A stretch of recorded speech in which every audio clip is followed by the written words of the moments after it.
आज हम पढ़ेंगे मौर्य साम्राज्य का पतन और मौर्यकालीन कला और स्थापत्य के बारे में। तो सबसे पहले हम पढ़ते हैं मौर्य साम्राज्य का पतन कैसे हुआ। मौर्य साम्राज्य के पतन के लिए कई कारण उत्तरदायी थे और साक्ष्यों के अभाव में विभिन्न विद्वानों ने अलग अलग तरीके से अपने मत दिए हैं। डीएन झा ने बताया है कि अयोग्य और निर्बल उत्तराधिकारी को मौर्य साम्राज्य का पतन का कारण बताया है। उनमें शासन के संगठन और संचालन की योग्यता का अभाव था, ऐसा डीएन झा कहते हैं। उन्होंने साम्राज्य का विभाजन कर उसे कमजोर बना दिया और जो परवर्ती आगे वाले जो मौर्य शासक थे वो कोई भी इतना योग्य नहीं हुआ कि वह समस्त राज्य को एक छत्र शासन व्यवस्था के अंतर्गत संगठित कर सकता। दूसरा कारण बताया प्रशासन का अतिशय केंद्रीकरण। सभी महत्वपूर्ण कार्य राजा के प्रत्यक्ष नियंत्रण में थे। प्रशासन के वरिष्ठ अधिकारी राजा के व्यक्तिगत कर्मचारी होते थे, जिनकी भक्ति राष्ट्र के प्रति नहीं होकर राजा के प्रति होती थी। प्रशासन में जनमत का प्रतिनिधित्व करने वाली संस्था का अभाव था और गुप्तचरों के जाल से व्यक्तिगत जीवन नियंत्रित हो गया था। ऐसी व्यवस्था में शासन की सफलता पूरी तरह से सम्राट की योग्यता पर निर्भर करती थी।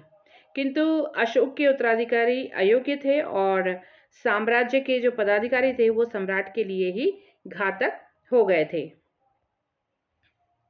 आर्थिक और सांस्कृतिक असमानताएं भी पतन के कारण बनी। डीडी कौशाम्बी ने पतन का कारण संकटग्रस्त अर्थव्यवस्था को बताया है, जहां गंगा घाटी का प्रदेश जो था वो बहुत अधिक समृद्ध था और तो वहीं उत्तर दक्षिण के प्रदेशों की जो आर्थिक स्थिति थी वो अपेक्षाकृत कम विकसित थी। गंगा घाटी की अर्थव्यवस्था कृषि और व्यापार प्रधान थी। सांस्कृतिक क्षेत्र में नगरों और गांवों में जो थी वो घोर असमानता थी। लोग जाति, भाषा आदि के आधार पर बटे हुए थे, जिसने कि विकेंद्रीकरण को जन्म दिया।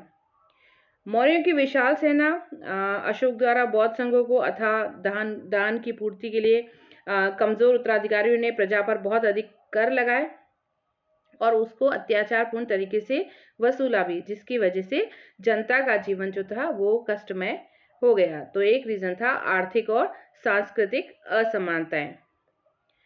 चौथा रीजन था प्रांतीय शासकों के द्वारा किया गया अत्याचार। मौर्यों के दूरस्थ प्रांतों की जनता पर प्रांतीय अधिकारियों के द्वारा जो अत्याचार किए जा रहे थे उससे जनता असंतुष्ट हो गई और वो शासन के विरुद्ध हो गई। पांचवा रीजन था अशोक का खुद का उत्तरदायित्व। हेमचंद्र राय चौधरी ने बताया कि अशोक की अहिंसक और शांति प्रिय नीति को मौर्य साम्राज्य के पतन का कारण माना है। उसकी इन नीतियों ने साम्राज्य को कमजोर बना दिया। साम्राज्य सैनिक दृष्टि से दुर्बल हो गया क्योंकि शांतिपूर्ण नीति अपनाई थी और उनमें युद्ध लड़ने की शक्ति नहीं रही, सैनिकों में युद्ध लड़ने की शक्ति नहीं रही। तो केंद्रीकृत साम्राज्य को बहुत ही दृढ़ संकल्प वाले शासकों की उस समय जरूरत थी, लेकिन अशोक के जो उत्तराधिकारी थे वो इस तरीके से नहीं थे। और एक अन्य रीजन था साम्राज्य की विघटनात्मक प्रवृत्ति। मौर्य साम्राज्य के पतन के लिए बहुत महत्वपूर्ण रीजन था पतन का। अशोक की मृत्यु के साथ ही साम्राज्य की विघटनकारी जो शक्तियां थी वो सशक्त हो गई, सक्रिय हो गई, जिन पर मौर्य शासक नियंत्रण नहीं रख सके। अशोक के बाद वाले जो मौर्य शासक थे वो नियंत्रण नहीं रख सके, जिसकी वजह से जैसे जालो जो था अशोक का उत्तराधिकारी, उसने कश्मीर में अपने आप को स्वतंत्र शासक के रूप में स्थापित कर दिया। इसके अलावा अशोक का एक अधिकारी था वीरसेन, उसने भी गांधार में स्वतंत्र सत्ता स्थापित कर ली। तो इसी प्रकार आंध्र और कलिंग का साम्राज्य भी मौर्य साम्राज्य से अलग हो गया। तो संभवतः साम्राज्य का विभाजन भी इसी तरीके से हो गया होगा और इसी वजह से केंद्रीय शक्ति कमजोर पड़ गई और जो स्थानीय तत्व थे वो प्रबल हो गए और धीरे धीरे इनका जो स्थानीय शक्ति से स्वतंत्रता प्राप्त करके मौर्य साम्राज्य का जो मौर्य साम्राज्य था वो अत्यंत ही संकुचित हो गया। एक अन्य रीजन था यवन आक्रमण। जो यूनानी थे उन्होंने यूनानी आक्रमणकारी ने भी इस जो लड़खड़ा था वह मौर्य साम्राज्य था उस पर प्रहार करके उसको पंगु बना दिया, जिससे कि उसका पतन अवश्यंभावी हो गया था। पॉलीबियस के विवरण और गार्गी संहिता से यवनों के आक्रमण की पुष्टि होती है कि एंटियोकस और डिमेट्रियस के आक्रमण ने साम्राज्य की प्रतिष्ठा को धूल में मिला दिया और उसकी अजयता नष्ट हो चुकी थी। मौर्य साम्राज्य का एक बहुत बड़ा और महत्वपूर्ण भाग जो था वो यूनानियों के हाथों में चला गया। इस प्रकार यूनानी आक्रमणों ने मौर्यों की प्रतिष्ठा और शक्ति को नष्ट कर दिया। इसके इन कारणों के अलावा विद्वानों ने मौर्य साम्राज्य के पतन के अन्य कारण भी बताए हैं। जैसे रोमिला थापर के अनुसार मौर्य वंश के पतन के लिए केंद्रीय नौकरशाही व्यवस्था और राज्य तथा राष्ट्र के विचार का अभाव था, और मौर्यों का जो अधिकारी वर्ग था वो उचित ढंग से प्रशिक्षित नहीं था, ट्रेंड नहीं था, और केंद्रीकरण की व्यवस्था और बहुत तभी तक सुचारू रूप से चल सकती थी जब तक कि राजा योग्य और शक्तिशाली हो, ऐसा रोमिला थापर ने माना है।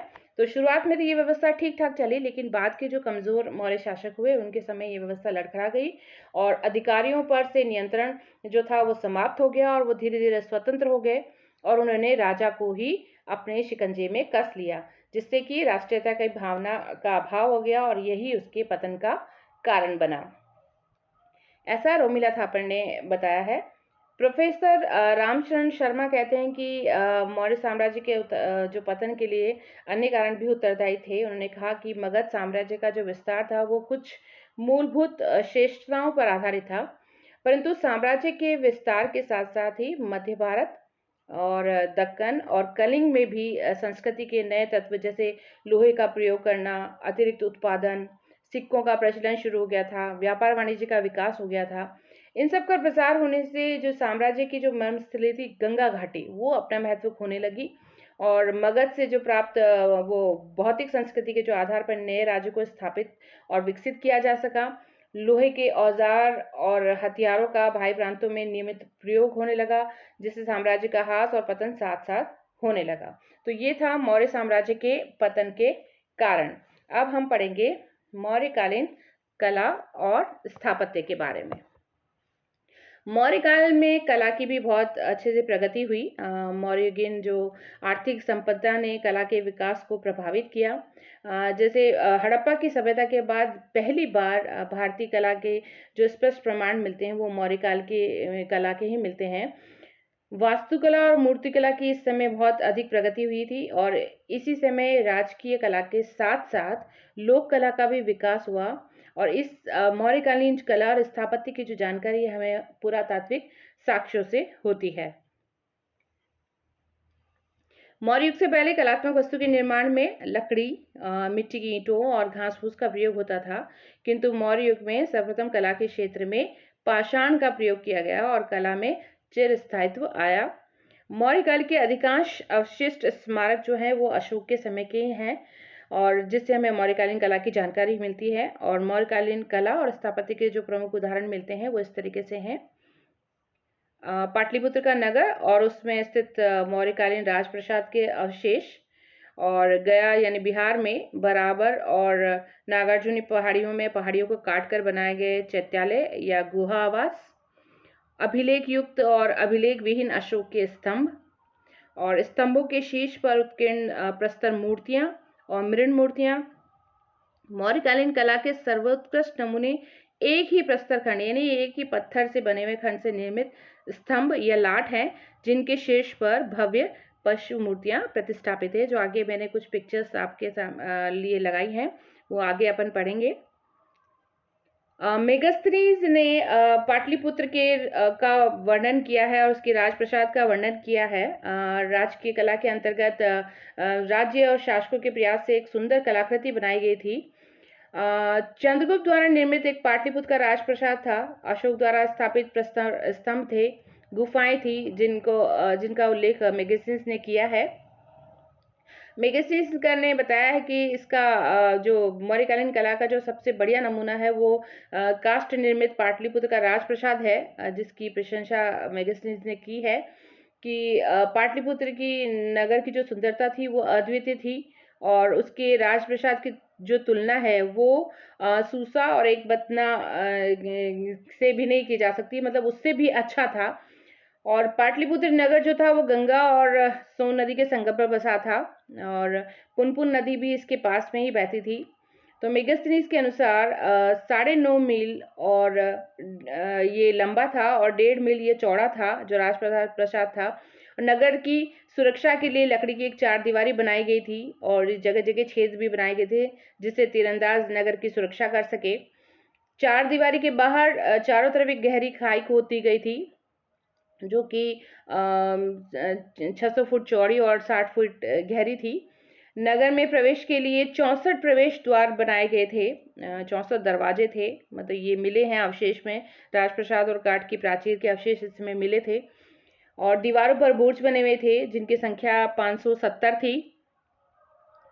और इसके अलावा जो मौर्य सम्राटों का जो राजप्रसाद है, ये लगभग, मतलब ऐसा माना जाता है कि ये राजप्रसाद लगभग 700 वर्ष तक रहा होगा, क्योंकि इस तरह की 4वीं शताब्दी के अंतिम वर्षों में जब फायान ने इसे देखा, तब भी ये आश्चर्यचकित कर देने वाला था। तो मतलब ये तब तक इसका अवशेष था।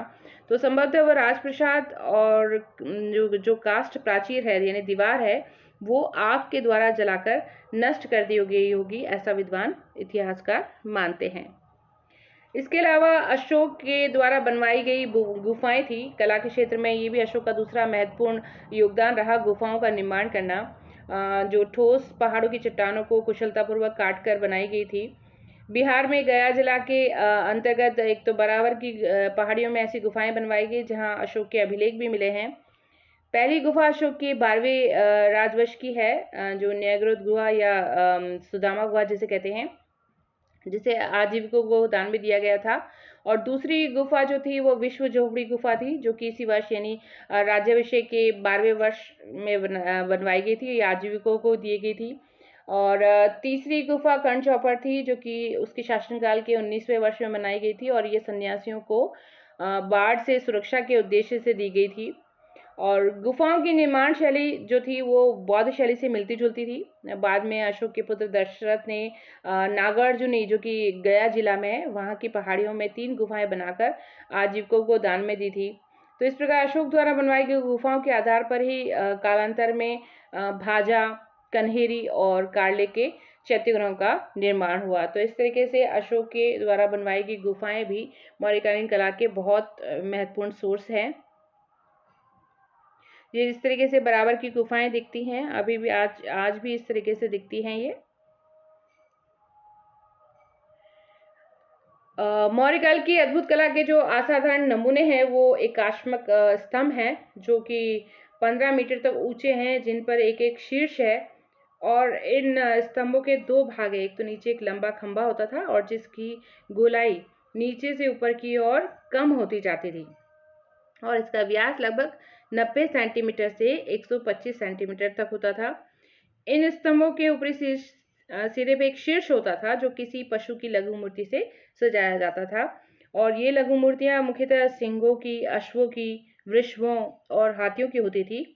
और ये स्तंभ और जो स्तंभ शेष है वो मिर्जापुर जिले में चुनार के पास बलुआ पत्थर के बनाए जाते थे, जिन पर पूरी तरह से पॉलिश की जाती थी, जिससे कि वो चमकते थे। तो चीनी यात्री वेंगसांग ने भी बताया कि अशोक ने बुद्ध के अवशेषों पर 84,000 स्तूपों का निर्माण करवाया।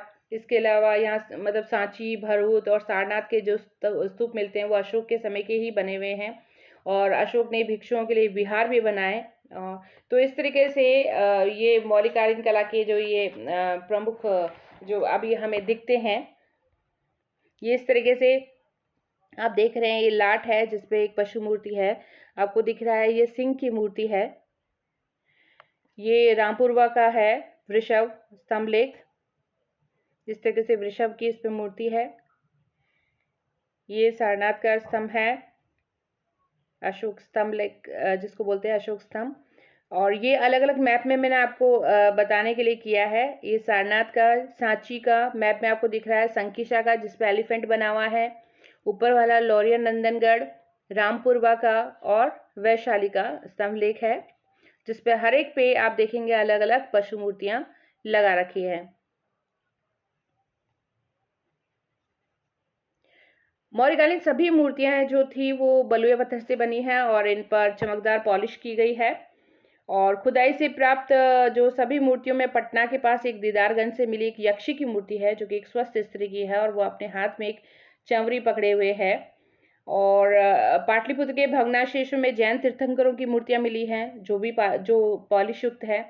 मथुरा के पास परखम में मनुष्य की एक विशाल प्रतिमा मिली है, जिस पर अशोककालीन ब्राह्मी लिपि में एक लेख उत्कीर्ण है। इसके अलावा बेसनगर से भी एक स्त्री की प्रतिमा प्राप्त हुई है। तो ये थे मौर्यकालीन कला के नमूने। जैसे ये दीदारगंज यक्षिणी की मूर्ति है जो इस तरीके से दिखती है, ये म्यूजियम में है। और इसी तरीके से ये बेसनगर से प्राप्त स्त्री की मूर्ति है। तो आज हमने पढ़ा मौर्य साम्राज्य का पतन और मौर्यकालीन कला और स्थापत्य के बारे में। तो आज के लिए इतना ही। Thank you.